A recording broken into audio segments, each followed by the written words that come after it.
And this is the energy of swerte guys, no? Swerte, good luck, good fortune. Ito guys, nararamdaman ko na parang hinahanap mo yung swerte sa pera. Ito na guys, money shaker jar. Kung gusto niyo yung swerte sa pera. Pero ito guys, no? Meron kayong hinahatak na papalapit sa inyo na swerte sa pera, mga kapiksi, mga magagandang balita guys, no? And yung iba sa inyo parang naghahanap kayo ng swerte sa pera. Ibig sabihin baka naghahanap kayo ng trabaho, and itong trabaho na 'to baka dito na kayo swertehin, o kaya naghahanap kayo ng negosyo and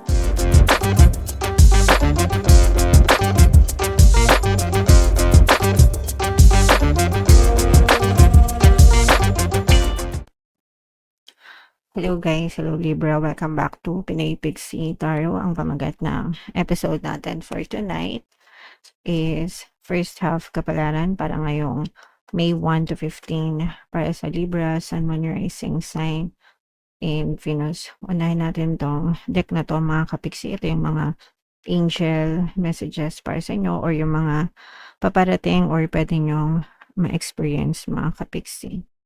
So, una, ito mga kapiksi, parang ibig sabihin nito guys, nagkakaroon kayo ng confidence, nare-realize nyo yung self-worth nyo mga kapiksi, tumataas yung self-esteem nyo guys. Pero, it's okay na you're starting to believe in yourself, pero wag kayong maging hambog, no? Kasi baka masobrahan naman kayo sa pagiging proud, guys, no?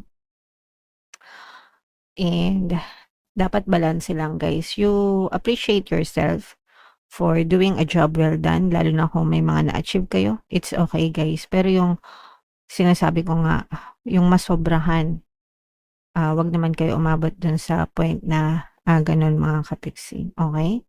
Alright. And eto naman, this is sweet dreams mga kapiksi. Ibig sabihin wala kayong, you are very satisfied sa buhay nyo ngayon. At least yung iba sa inyo guys, no? Nakakatulog kayo ng mahimbing sa gabi. Wala kayong masyadong iniisip. Wala kayong masyadong pinoproblema mga kapiksi. Alright?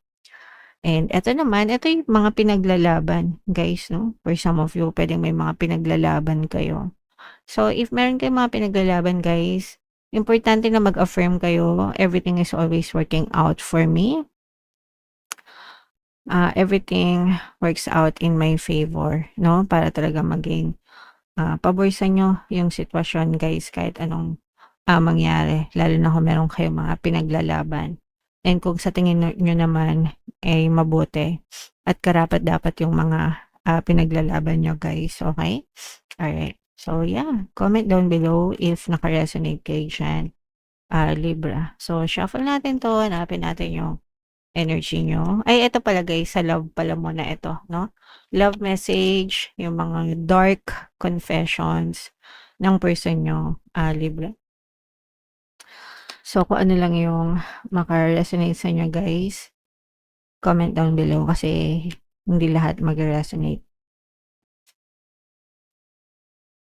I knew I was losing you but I didn't do anything to fight for you. So, in short, parang nawalan siya ng pakialam, no? Hindi kanya pinaglaban, hindi niya pinaglaban yung relasyon nyo, yung pag-ibig nyo. Alam niya na mawawala ka na sa kanya pero hinayaan niya lang. So, alam mo na ibig sabihin nun. Kasi kung mahal kayo, ipaglalaban kayo, 'di ba? Kahit anong mangyari. So, kung hindi kayo pinaglaban, alam nyo na. Okay?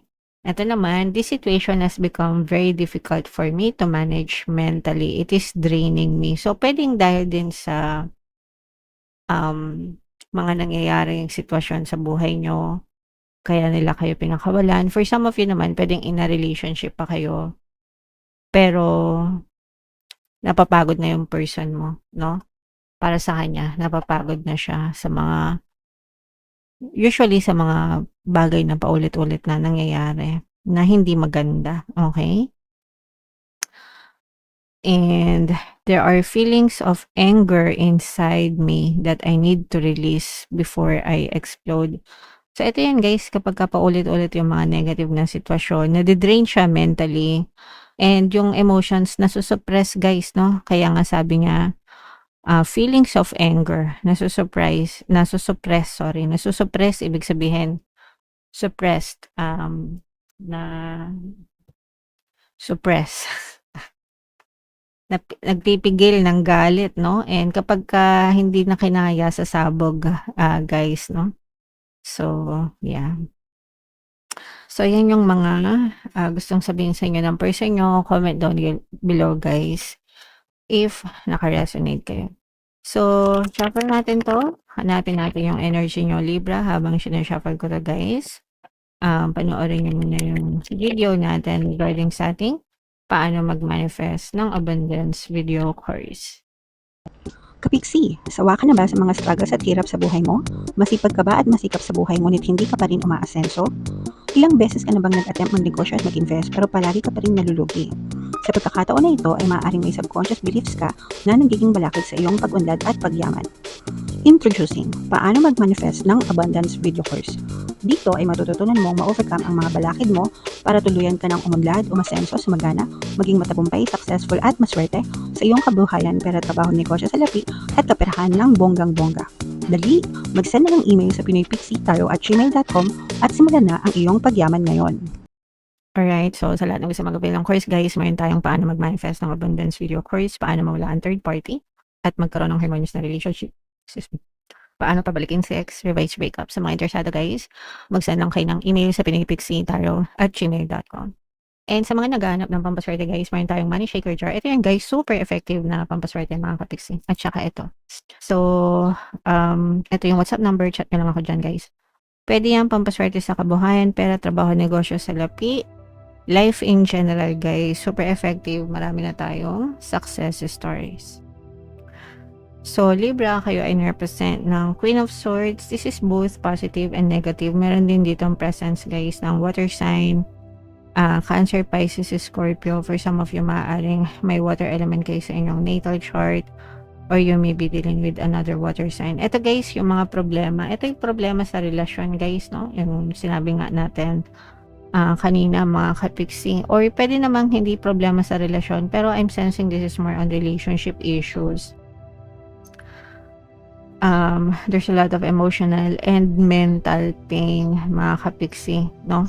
Emotional and mental pain guys, no? Na talagang na-trap pa yung iba sa inyo, hindi pa maka-move on. Yung iba nagpapatong-patong yung mga problema, pwedeng problemado na yung iba sa inyo sa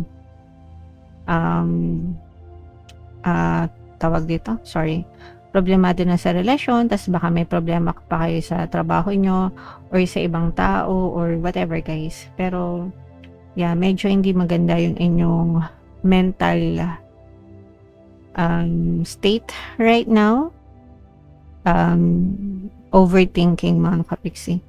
So pwede kayo makinig guys ng ating Ho'oponopono and self-love subliminal guys, no? Yeah, para makatulong sa inyong emotional pain, mga kapixie. Okay? And this is the energy of swerte, guys, no? Swerte, good luck, good fortune. Ito, guys, nararamdaman ko na parang hinahanap mo yung swerte sa pera. Ito na, guys, money shaker jar.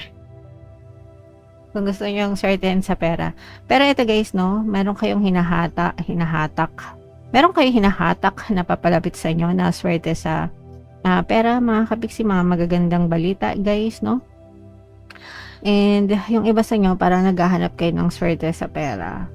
Ibig sabihin, baka naghahanap kayo ng trabaho, and etong trabaho na to baka dito na kayo swertehin, o kaya naghahanap kayo ng negosyo, and etong negosyo na to baka dito na kayo swertehin guys. So you're actively looking, no? For some things na feeling nyo magdadala ng swerte sa inyo guys. You just have to have that mindset guys na palagi kayo swerte sa kahit anong aspeto ng buhay nyo.